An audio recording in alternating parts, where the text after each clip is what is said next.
Welcome, everyone. Thank you for joining us for today's webinar. My name is Gilda Hilaire, and I'm the Senior Product Marketing Manager at Salesforce. Today, we're going to learn all about Social Studio and how you can take advantage of Social Studio's API. Presented by Lee Price, who is Senior Product Marketing Manager, and Nick Clark, Product Manager. And just a little housekeeping before we get started. This is a live and interactive webinar, so trust me, if you have any questions during the presentation, please be sure to type them into the question box in your GoToWebinar control panel. We will ensure that we have time set aside to address these questions during the presentation and at the end. And as a friendly reminder, we will send a recording to the webinar and all the links that are mentioned during this presentation in the follow-up email. So be on the lookout for that. Now, without further ado, I will turn the time over to Lee. Oh, thank you, Gilda. It is a delight to be presenting this. I love technical marketers. I think this will be a really fun session. My aim is to make sure that you do learn something new. So I'll try and make sure that we get that ticked off before we finish the call today. This is the second session that we've run today. I'm aware that there's probably a better chance there's some other Australians on the call today. So hello to you if you're dialing in from down under, but also hello from wherever you're dialing in. Delighted to be joined by my good buddy, Nick, who works on Social Studio as a product manager. How are you doing, Nick? Doing great, Lee. Thank you so much. Wonderful. Thanks so much for joining us. All right, before we get kick off, if you've ever seen a Salesforce presentation, this of course is your favorite slide. It's the good old forward-looking statement. Of course, as always, if you do decide to invest in Salesforce software based off anything we've covered today, just make sure you're basing that decision off what's publicly available today. And I do have to say, if you've ever attended Dreamforce, that is a really fun way to see the many different ways people at Salesforce start delivering the forward-looking statement slide. When you're seeing this being delivered over 1,000 times over the course of a conference, you start to see some really weird and interesting interpretations. I did resort to interpretive dance at one point. Anyway, keep an eye out for that if you do find yourself at Dreamforce anytime in the near future. Okay, so what we're going to cover on the call today, we're going to run you through the basics of Social Studio as a product demo, because even though we'll be focusing on the API, it is good to know what those API endpoints are actually triggering in the product. So that'll give you a really good idea. Nick is then going to run us through an overview of the API and how you can get that up and running. And we've got a really interesting real world use case from one of our customers that we can show you how they've actually used the API to build out something pretty cool. We'll then zoom out a little bit and talk more broadly about why we find customers buy Social Studio, how they use it to improve the customer experience, and where this fits into the architecture of Salesforce as a platform. And we have plenty of time for Q&A, so as Gilda mentioned, please do pop any questions into the Q&A box as we go, and we'll run through those in order at the end of the session. So let's take a look at Social Studio, and one cool thing that we can do on this call is make it very, very interactive. So if you're on Twitter, I would love you to, on your laptop or your phone, open up Twitter and just tweet out anything, as long as it's got hashtag MC Social Studio. We're going to use these tweets to pull into a live dashboard so you can see just how quickly those posts come through and the kind of metadata that we can see on them. So post anything you like, maybe something about what you're hoping to learn today. You can even tell me what you've just had for breakfast. That's fine by me too. Hashtag MC Social Studio. We just want to see some tweets coming in. You know what? Even take a photo of what you can see out of your window right now. That's delightful as well. So that is one nice thing we can do with this product, is make it a slightly interactive demo. So that hashtag is still on this next screen if you look at Einstein and his banner on the top right. Hashtag MC Social Studio. While you're tweeting out there into the world, I thought I'd give you a really quick overview of the main features of Social Studio. This is a product for social marketers, and the main features of this product are to publish, engage, and analyze what you're doing on social. There's also a fourth component which allows you to automate social marketing. I won't delve too deeply into social automate. That's kind of the 201 session, but it's good to know that that feature is there as well. So Social Studio, the best way to think about it is a social marketing platform that connects to your existing Salesforce setup. So if you're already using Sales Cloud, Service Cloud, or Marketing Cloud in some form today, Social Studio just slots right in and adds the power of social data. One really cool thing that we can do with Social Studio is connect social accounts to customer records. This helps you see a much more fully formed picture of who a customer is. A lot of other platforms out there, when you get a comment or a tweet or a DM coming into a platform, often all you see is their social history. With Social Studio, we can actually give you insight into everything we know about that customer in Salesforce. So we can look at all the other cases they've raised recently, which could be on other channels. We can know if they've made any sales inquiries recently. All of these are extra signals that you can use to personalize that customer experience.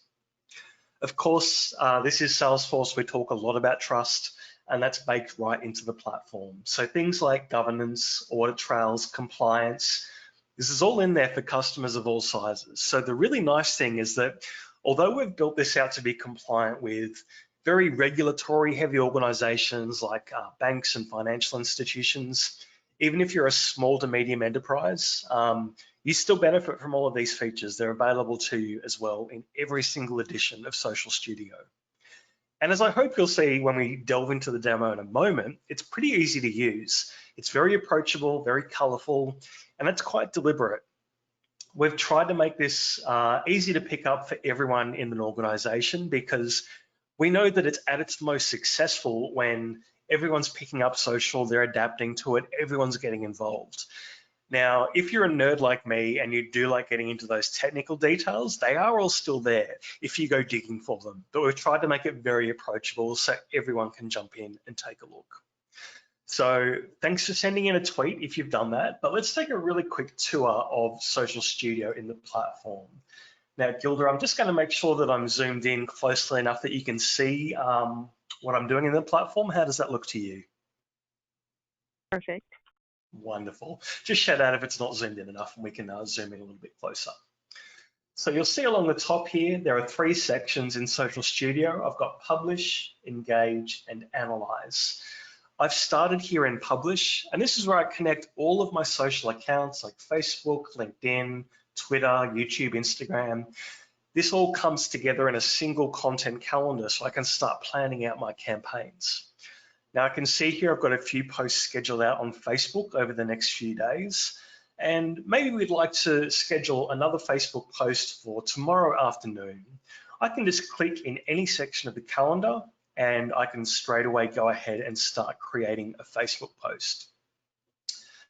So when I start creating a Facebook post, I select which accounts I'd like to publish out to, and I can just drag an image straight into the post, and we'll start to see a preview appear on the right-hand side as I start populating the post.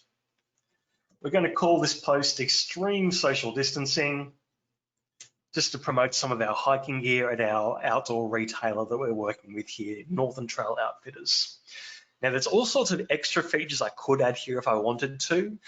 These include things like automatically adding web analytics tags so that you can track this in a way that makes sense in the web analytics platform that you're using. I can schedule this in the future, I can label, I can add all sorts of extra features, but I'm going to keep this pretty simple for now and just go ahead and schedule this post from Social Studio. When this is scheduled in the content calendar, I can click on it to take a quick look at what's ready to come at that time when it's ready to publish. And this will also trigger an approval rule. We've got this set up so any post made by me as a social marketer needs to go to my manager just to make sure that all of our outgoing posts are on brand.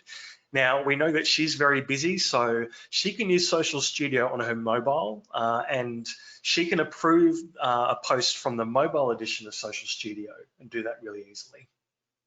All right, so let's publish at a really quick glance. Let's take a look at Engage. This is the section of the platform where all of our incoming posts and comments come in, and we can manage all those comments and potentially turn any particular inquiries into service cases rather, if we need to.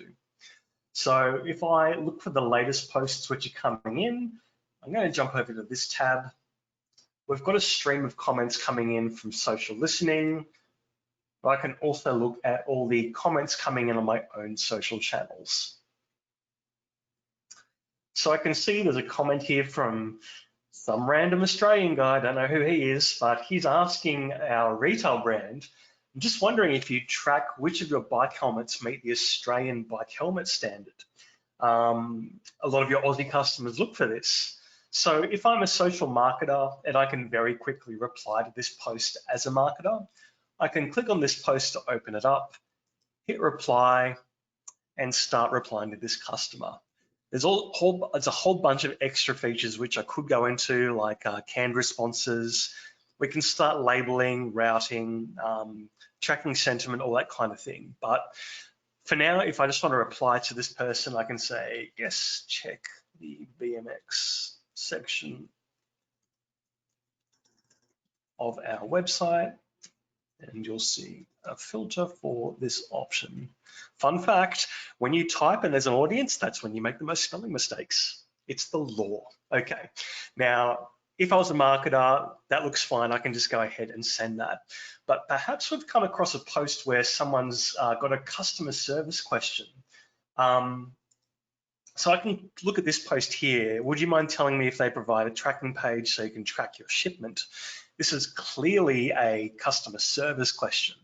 So I can open up all my macro options, and with a single click, I can send this post to create a case in Service Cloud. Now, as a marketer, I can very clearly see that that's gone to Service Cloud because it's now labeled as a Service Cloud case. And that's all I need to do. We've broken down the silo between marketing and service, and it's very clear who's owning this post. So that's gone over to our service team in Service Cloud, where they've got all the tools they need to manage these types of queries. They've got access to features like a knowledge base. All right, that's Engage at a really high level. Finally, let's take a look at Analyze. Now, I'm a huge nerd. This is my favorite part of the platform, so hopefully you find it interesting too. This is where we can visualize discussion for either social listening, or we can pull in posts for our own accounts and visualize them in a dashboard. I've pulled in some pretty generic keywords related to national parks around the US. I've done that deliberately because you have to be very careful with your keywords when you're working with live data. So my little disclaimer, this is all live data. So if something horrendous comes through, that is just someone using a phrase related to national parks in a horrible way. So I've tried to pick the most innocent set of keywords, but I'm constantly surprised at how terrible people are. But we're looking at a visualization for national parks. So here I can look at a feed of all the latest posts coming in to which reference the keywords on matching my national parks listening keywords. You can see there's a few posts coming in there. And I can also see the post volume by each social network. So if I want to view all the reviews, for example, I can click on that option and start looking at all the reviews which are mentioning those keywords. I can also click on the timestamp, and that'll take me directly to the original post at its source if I want to look at it there as well. All right, if we jump back one step, I can also see the media volume over time. Any big peaks like these are definitely interesting to me as a marketer. If these were relating to my brand keywords, I'd want to dig in a little bit deeper and just see if I can understand exactly what's causing those peaks in discussion. Let's take a look at this peak here. So I can see there's a lot of tweet discussion. So looks like a lot of people talking about Yellowstone, Yosemite. You could dig in a bit deeper to work out what was causing that particular peak. I can also see all the influencers talking about this topic. So if I click on any of these influencers, I can see the posts they've made where they've used keywords that have matched what I'm looking for. This is really handy for helping to understand who are the influencers you should partner with for a marketing campaign. I can also see all the top words that are being pulled in alongside the keywords that I've entered for national parks. Now, if you've entered in your own brand's keywords, the keywords that I like to look out for are the ones that are a little bit unusual that you wouldn't normally expect to see. They're often the source of insights. So if we look at a word like United, which maybe it's talking about the United States, I think it is. Any words that are a little bit unusual that you don't always expect to see at face value, it's worth clicking on those just to get a better idea of what's lying underneath. All right, we'll take a step back. Scrolling down, I can see a pie chart for my keyword groups. Now, I've only entered one set of keywords here, but you could enter multiple sets. The classic example we often see is people creating a keyword group for their own brand name and then keyword groups for each of their competitors as well. The cool thing that does is that it will turn this pie chart into what's effectively a share of voice chart in real time. And that's a great example of the kind of data point you can pull out of the platform with the API. And you could surface that in an external dashboard of some sort that's pulling together data from all sorts of different sources. I can see posts coming in by country and by language. And of course, I can see sentiment. So if I want to see all the positive or negative posts, I can just click on those pie chart segments and drill down into those. I can also see sentiment over time. So any instance like here where negative jumps above positive for a particular day, that's usually the source of an insight as well. Why something happened that caused such a negative reaction. And it looks like there's a tweet that's gone a little bit viral about how the Grand Canyon is an unforgiving environment. So tips on using proper hiking boots to avoid painful blisters. Good advice in any case. So the next part of the platform I'm about to show you, I don't normally show it to people for the first time when we're giving them the kind of harbor cruise tour of Social Studio, but because we do have a slightly more technical audience on the call, I thought we'd jump into this part of the platform as well. So this is another part of Analyze. It's very similar to the dashboard we just looked at, but it's a much more exploratory way of looking at the data. So I can see here that I've got a bucket of 120,000 posts mentioning national parks. It's actually all the same posts we were looking at in the same dashboard before. The different approach we have here is that I can click on this bucket of posts and start segmenting up the data in whatever way makes sense. I've got all sorts of options here. I can look at top words, I can look at sentiment, I can look at demographics. We can split this up by age. If you've got a hypothesis about what you're seeing in the social data, this is a great place to basically come and start drilling down to a very specific level to see what you can find out. So for example, if I wanted to look at this positive sentiment and maybe look at the demographics of age, who's talking about this positively? So I can see 25 to 34. It's a very clear majority demographic group. Maybe we want to look at the location of where these people are so we can get a better understanding of where they're all posting from. Another really interesting way I can split up this data is by looking at volume over time. Now, we saw this in the last dashboard we were looking at. We saw that volume trend. But what becomes really powerful here is that I can start drilling down on these individual data points.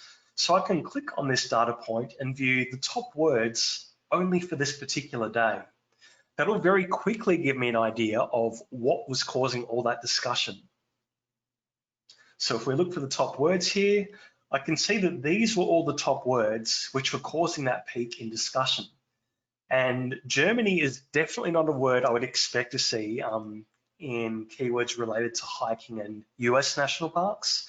So if we click on Germany and take a closer look, we can start to see some of the example posts. And we looked at this on the call earlier today, and what we did find was that someone was live streaming their hike on a German mountain, which is pretty cool. So all sorts of ways you can start drilling in really, really deep to the data to discover all sorts of extra insights. It's just yet another way you can look at all of this social listening data. All right, one final thing before we finish our very quick tour of Social Studio. we've got a dashboard here which is pulling in all of those tweets you were sending in just before. So a lot of lovely, nice words. I can see all the top words coming in for posts that you've just sent in. This is also pulling in some of the tweets from the earlier session we ran today as well. So big shout out to cloud analysts. If you're on the call today, you are officially our most influential person on the call. We all bow down to you. But it's very interesting that I can see some of the top words here. I'm looking for words that I wouldn't normally expect to see. Let's look at morning. About to start a great morning with Social Studio. Oh, look, someone posted a lovely photo from Colorado early this morning. That is delightful. Okay. I can, of course, see everything I saw on the last dashboard. I can see my live view. Jason, you're correct. I better not swear, but I've been doing a good job of that so far. So we can see all these live tweets coming in. We can see sentiment. Thank you, everyone. I'm grateful that sentiment remains at 100% positive. That is a good sign. So very quick tour of what Social Studio can do. And that's helpful to know because when you see what the platform can do at a really high level, it starts to give you a much better understanding of what becomes possible with the API when you start extending out the capability. So we did mention Social Studio Automate there. The best way to think about that product is that if you're making repetitive actions in Social Studio, or you'd automatically like to take action on a post when certain conditions are met, Social Studio Automate can often do that, but the API is a great way to extend the functionality of that even further. So Nick, I'll hand over to you from here and we can take a bit of a tour of what the API can do. Thanks so much, Lee. Yeah, let's dive directly in here and just first give a little overview of the API itself. So first thing you should know, it's available for all editions of Social Studio. So if you have Social Studio login, you have access to the API as well. And it is a REST-based API, so you're able to make requests that allow you to pull data back, but also you can make changes with put and post type requests as well. And the main purpose that we have this API there is we really want to be able to allow you to extend the capability of Social Studio and really build applications that meet your needs with the data that we are able to provide through the platform. So let's talk about a few common use cases. Probably one of the most common, and I'll get into this one a little bit later on, is around adding social data to a BI tool. So you can think of like Power BI, for example, and taking those analytics that Lee showed you inside of Analyze and building new segmentations that aren't currently available, or combinations of data between your social and other inputs, so that you can really have all your marketing data in one place for your reports. Now you can also use it for other more custom things, such as building your own kind of an external dashboard, or adding social posts or sentiment, or even share a voice of your company in comparison to your competitors to some sort of like internal intranet or other business applications.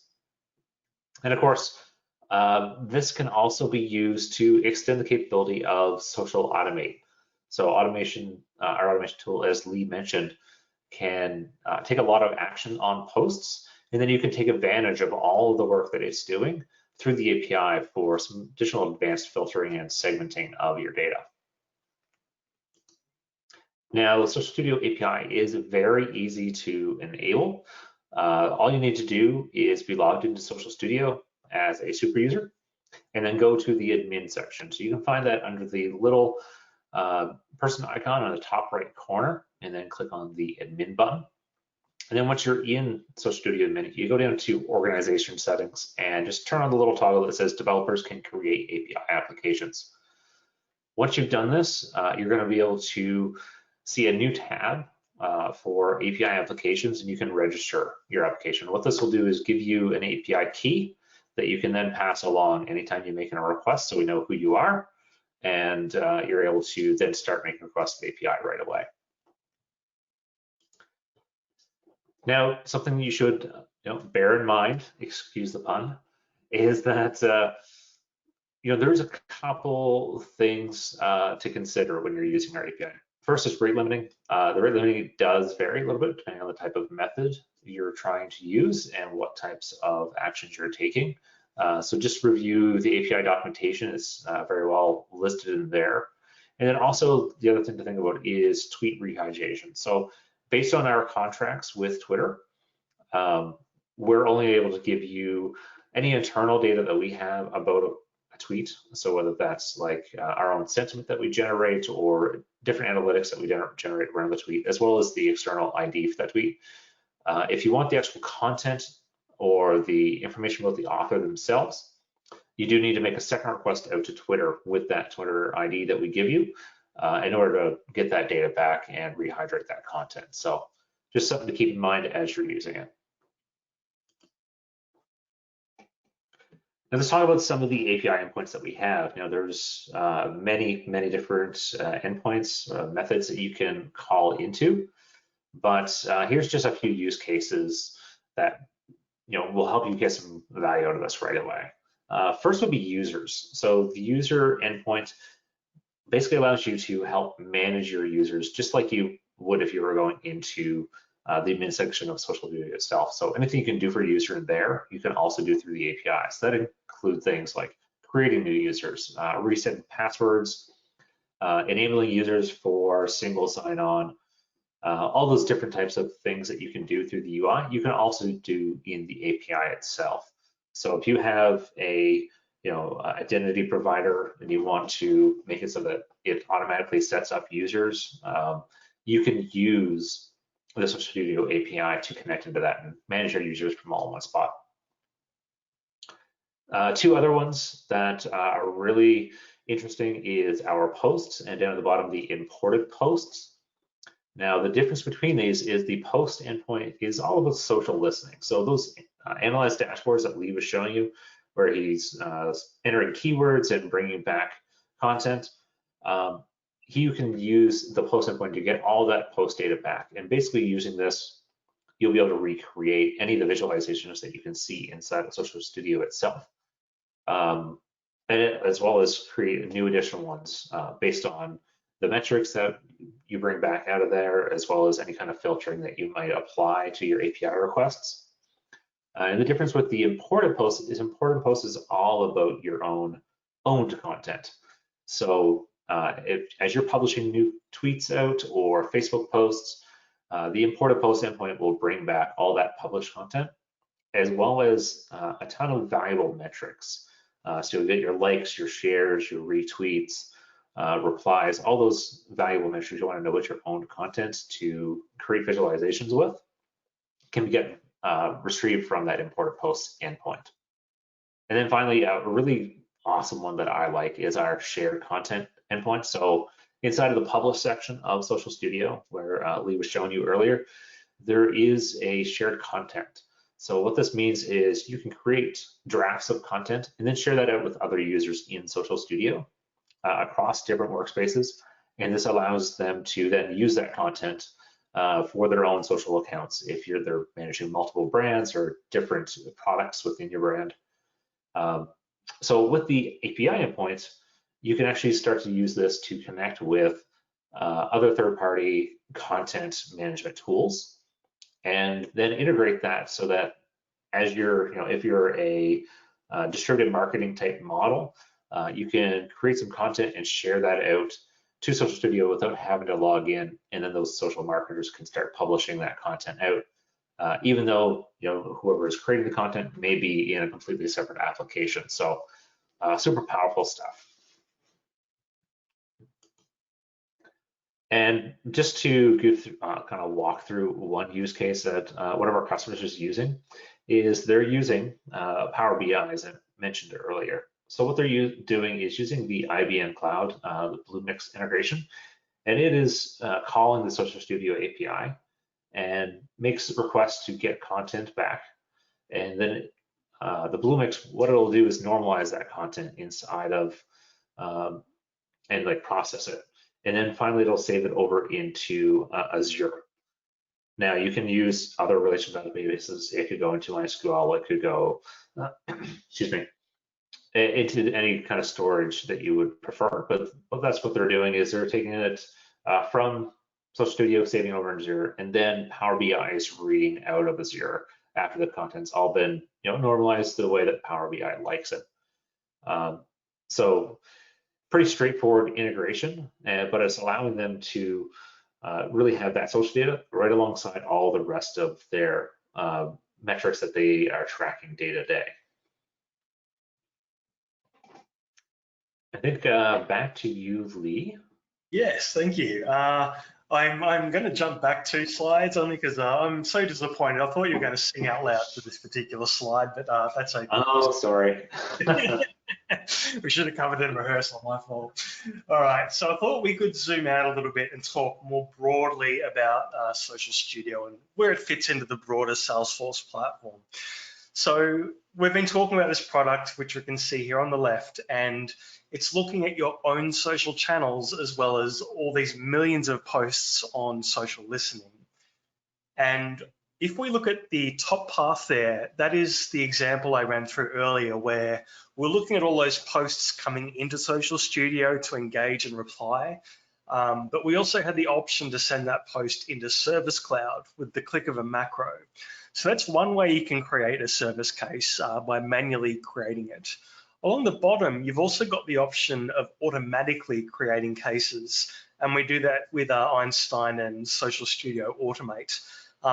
With business rules, you can automatically watch the feed of posts coming in and automatically create cases where it makes sense. And we have all sorts of signals that we can use, things like the region you're in, the brand name you're mentioning, the sentiment, your influence level, all sorts of things to make that decision automatically. So when these posts are going over to Service Cloud, that's where these customer service pros can manage social posts in the same place as where they're already managing all of their other service channels. And they've got the full power of Service Cloud there as well. And it's great for customers too, because in a single case, you can switch channels and maintain that case history. So this can be particularly handy if you're going back and forth on social, maybe you're doing some technical troubleshooting. If the customer turns around and says, look, this is just really technical, can you please just pick up the phone and call me so we can step through this together? You can do that and maintain the same case. So that's quite cool. One extra thing you can do once you've got this post in through Service Cloud is to trigger journeys in Journey Builder, which is part of Marketing Cloud. So the classic example that we always recommend is if you see someone creating a customer service case on social, ideally that should trigger a journey in Journey Builder, which automatically suppresses all outgoing marketing until that customer service issue is resolved. The thinking here is that there's a point of friction between me and the company, and maybe I won't be receptive to seeing a Facebook ad. I might leave an angry reaction. I might leave a nasty comment. It's just not the right time to market to me.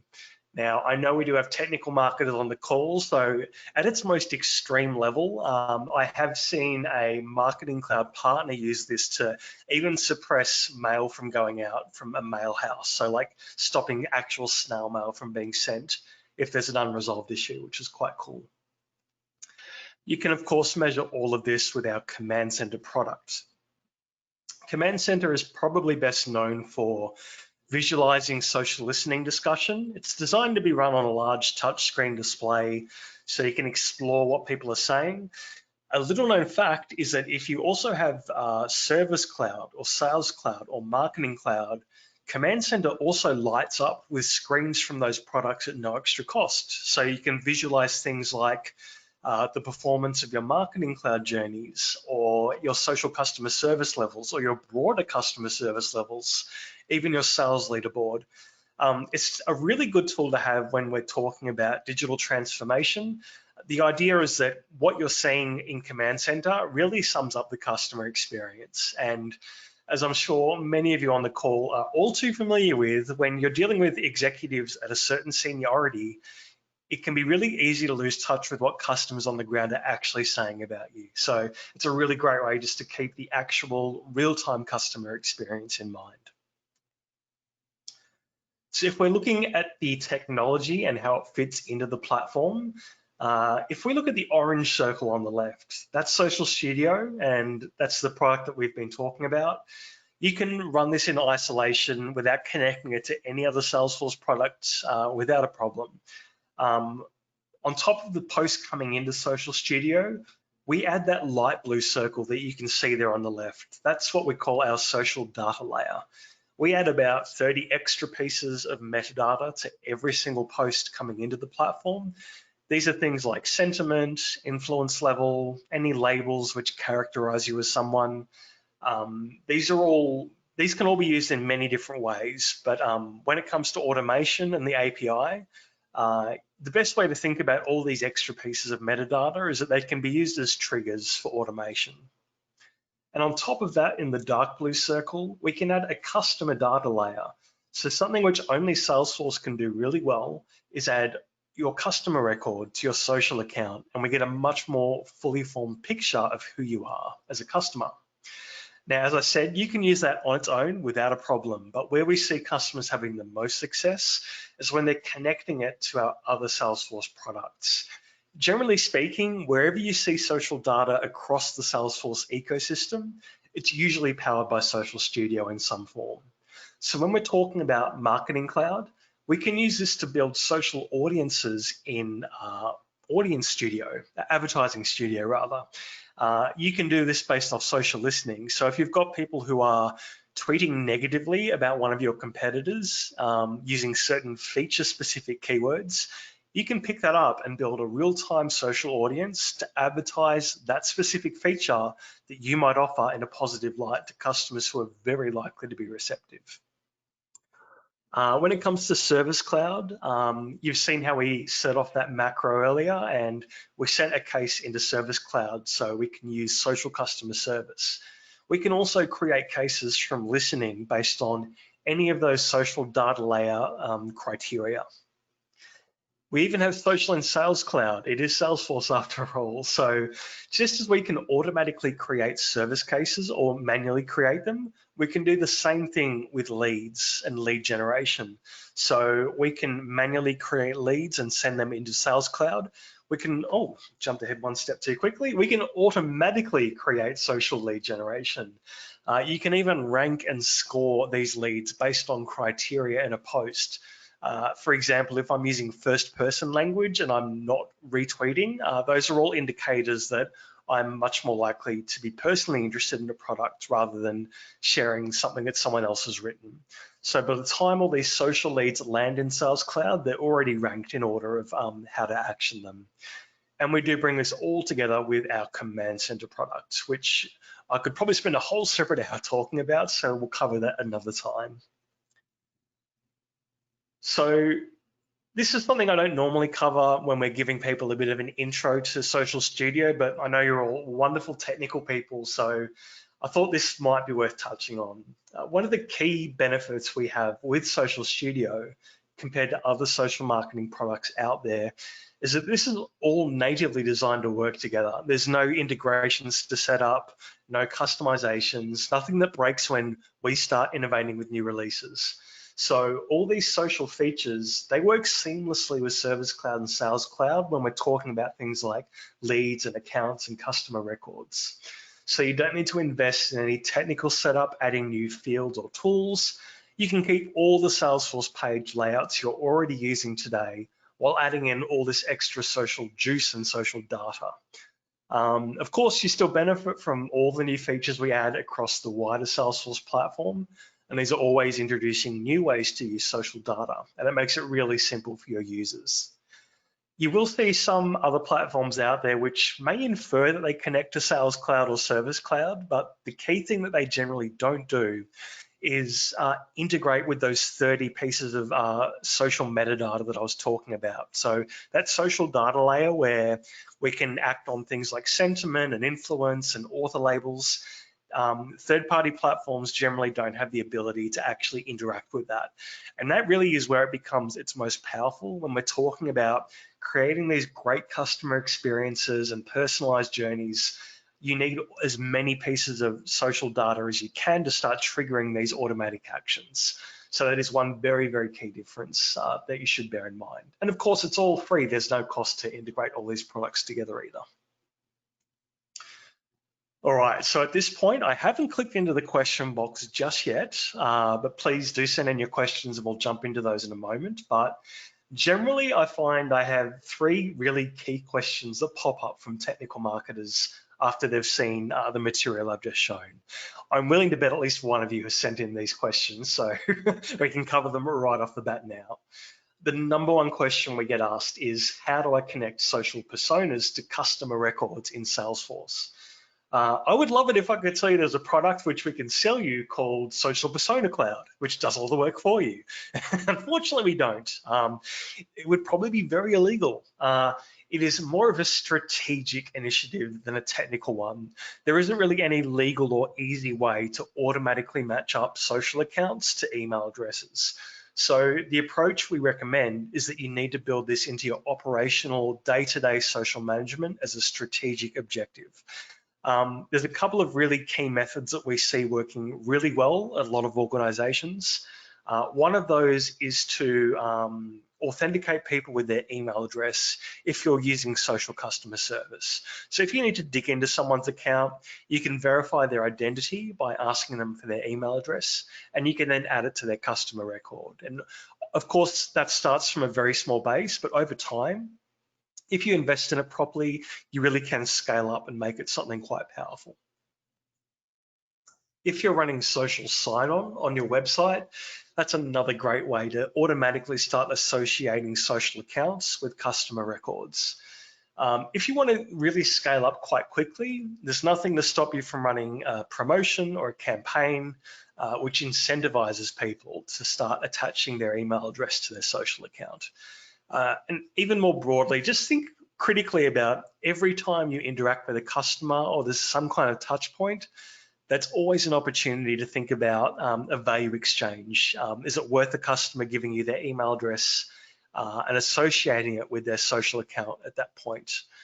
And the good news is, if you've been in this industry for over 20 years, firstly, I take my hat off to you. You are one of our elders, you're respected, but you've also got all this amazing knowledge which all of us can learn from. And that comes from when we started trying to attach email addresses to customer records. The good news is we've already gone through all this before. There was a huge amount of effort to associate email addresses with the customer record 20 years ago. So if you were involved in that at that point, you can continue using those same strategies probably today, and they will all still apply. So those are a couple of food for thought items. It's definitely much more of a strategic objective. What I will say is the customers that I've observed have been doing this for a while and they've been able to scale up. They're really seeing some incredibly impressive results with the kinds of things they can do automatically. The second question we frequently see from technical marketers is, how do I send social personas on a marketing cloud journey through Journey Builder, I'm guessing? The secret sauce you need here is Service Cloud. Service Cloud essentially acts as the link between Social Studio and Marketing Cloud. So if you've got that link in the chain, that's where you can really bring that email address in as that key component, and you can start setting up all those really cool journeys like suppressing advertising or marketing from going out when there's an open social service case. That can often pay for itself, because if you're not wasting spend on advertising, you can start to make money back through that way. And thirdly, another really interesting question we often get is people looking to use very, very specific social network features in Social Studio. It's not always known that although you can use all these great features on Facebook and Instagram, Twitter, LinkedIn natively, what the social networks provide access to third-party vendors like Salesforce through their APIs is often quite limited. So if you are bumping up against features which you would expect to see in Social Studio, but they're not actually there, the answer is often, in fact, usually the fact that the social networks simply haven't opened up that feature to third-party vendors. So people are often very surprised when they asked why Instagram DMs, for example, are not included in Social Studio. The simple answer is that DMs from Instagram are actually not available through the Instagram API.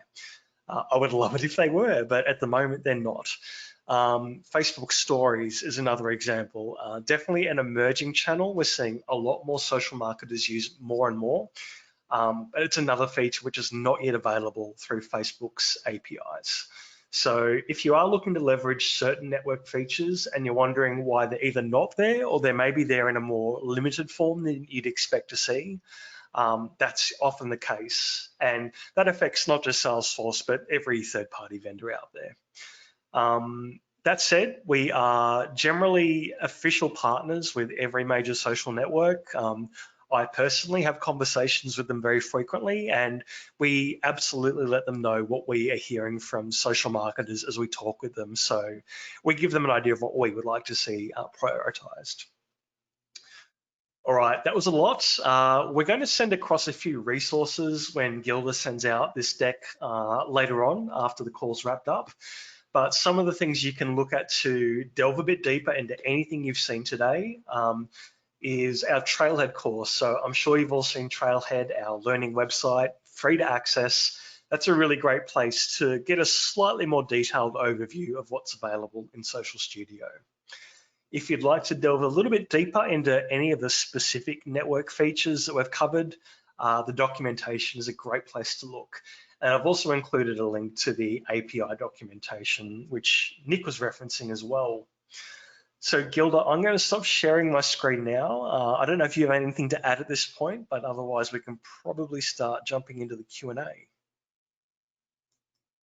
No, I think we could start jumping in. We have a couple of questions.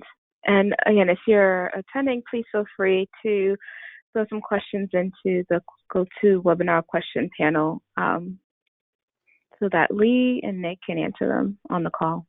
Yeah, awesome. All right, so first question is from Caitlin. Is there a way to add hashtags as the first comment on an Instagram post?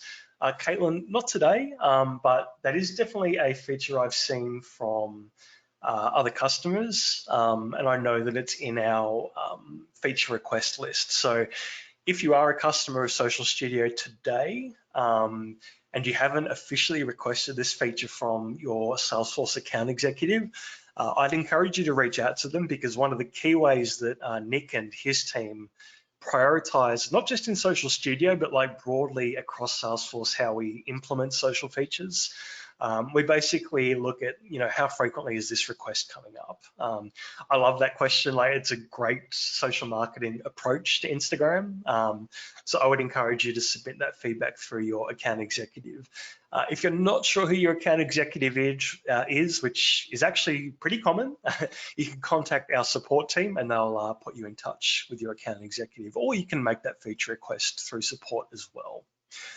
The next question is from Jasper. So Jasper, I think we've partially answered your question already, but Jasper's question is, can we respond to Instagram comments and direct messages through the engage function? So Instagram comments, yes, you absolutely can. When it comes to direct messages, for now, Instagram unfortunately hasn't made that feature available through their API. So the workaround I recommend for now, the best you can probably get, is to go direct to Instagram's desktop website. They've actually in the last few months added a desktop capability for managing DMs. So it won't give you all that, Salesforce functionality, but if you're at least looking to manage DMs on desktop, that is something you can now do through the Instagram website on desktop. Stephanie is asking, are all review channels integrated with Social Studio now? Nick, I might throw to you here to, all people are sick of the sound of my voice, but maybe you can talk a bit more about reviews in Social Studio. Yeah, absolutely. Thanks, Lee.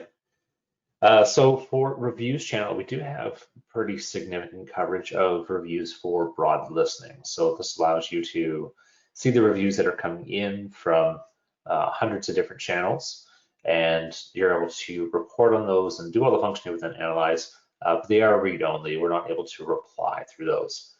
This is all within the exception of Google My Business. We do have an offering for Google My Business reviews, where you're able to, not just ingest those reviews in, but you're also able to manage those and reply to them, and manage all of your accounts across Google Business. So if you have hundreds of locations, you can register all those inside of Social Studio and start managing them within a single column for your replies instead of having to go to the Google website, that type of thing. So we do definitely have some information there.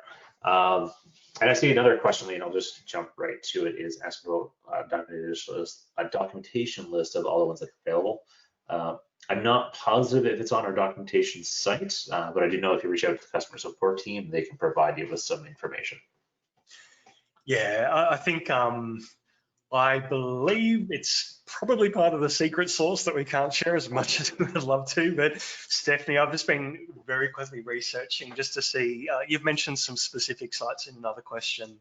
I'm just checking what we do have coverage for. I've definitely found TripAdvisor, and Glassdoor looks like it's in there too. For the others you've listed there, I would probably reach out to I would say support or your account executive. We can check how our coverage looks for those other channels. It's also worth pointing out that there are many review sites that I would love to see in there. So if there's any Aussies on the call, productreview.com.au is a great example of this.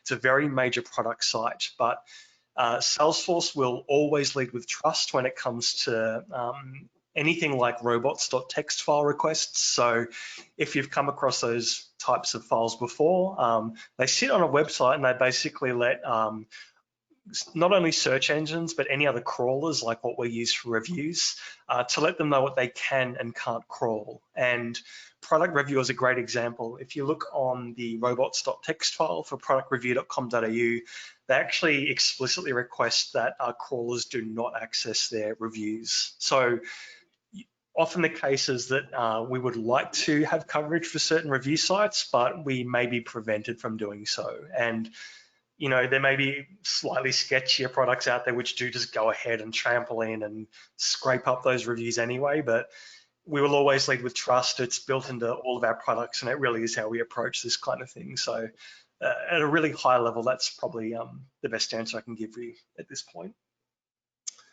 Another question from Vanessa. Can we give some specific examples of how brands have linked emails to social accounts? I do understand it's manual, but additional scenarios of how to do that would be helpful. Vanessa, I'm going to go one better, and I'm going to make a note for myself. I'm going to add another link to that resources slide in the deck. We've actually got a whole blog post with examples and strategies and campaigns you can run to get this up and running. So Vanessa, I will make sure that we add that into the deck before we share it out. Wonderful. I think that may, oh, we've got one more question. Oh, so thank you from Vanessa. Why, thank you for thanking me. That is delightful. So Gilda, I think that's all we've got. We'll give people one final chance to submit any questions you've got. Look, I know what these calls are like. You hang up and you immediately think, oh, there's this burning question I should have answered. Why didn't I ask it? So Gilda, if people do find themselves in this situation, what's the best path? They could just email me, and my contact information will be in the follow-up email. We have one more from Jasper. Any suggestions for leveraging Instagram data through the Analyze function? Yes, so Nick, I might throw this to you. You can talk about how we cover Instagram in Analyze, and again, great example of where we're slightly restricted in what we can do from Instagram. Yeah, absolutely. Yeah, with Instagram, they don't allow broad listening to all of their data. Instead, what they do is they allow you to do simply listening for hashtags. So we have functionality built into Analyze in Social Studio where you can set up a set of hashtags that you want to listen for, and we'll go out and pull in content based on that. And then you can start analyzing that data within Analyze itself. So you can create an Instagram hashtag listening dashboard, as we call it, and start seeing those similar metrics to what Lee was showing earlier. But it does require a little bit of setup, And you do have to have an Instagram account, so they need to know who's making the request, so they ask that you have an Instagram account in order to make those calls into them and get that data. Yeah, just to add to that, I do find some people fret about, maybe there's like Instagram's a great example. It's probably the key culprit, to be honest, where we don't get as much volume through as we do for other networks. But if you're thinking about this at a macro level and you're looking for just like, swings in sentiment and the key topics that people are talking about, in most cases, you will see those insights surface across all networks together. But our social specialists work with this every day. If you are an existing customer, they can absolutely run you through what we'd call a success session, and they can strategize to make sure that, at the end of the day, what you're looking for is the insight. We can make sure that we're leading you down that path to get you there. Thank you very much, Lee. Thank you very much, Nick. I know I learned a lot about Social Studios and the APIs, and thank you, everyone. We really appreciate you being here, and we really appreciate all the questions that you guys asked and the participation. I will send the recording to the webinar and the link to the documents that we highlighted today. Thank you for joining us, and be sure to look out for the follow-up email, which will also contain a listing of upcoming webinars. On Tuesday, we're going to have one where we do a little bit more deep dive into tracking dynamic content within your email. You don't want to miss that session. And thanks again, everyone, for joining, and have a good evening. Have a good day. Thanks, everyone. Thank you, everybody.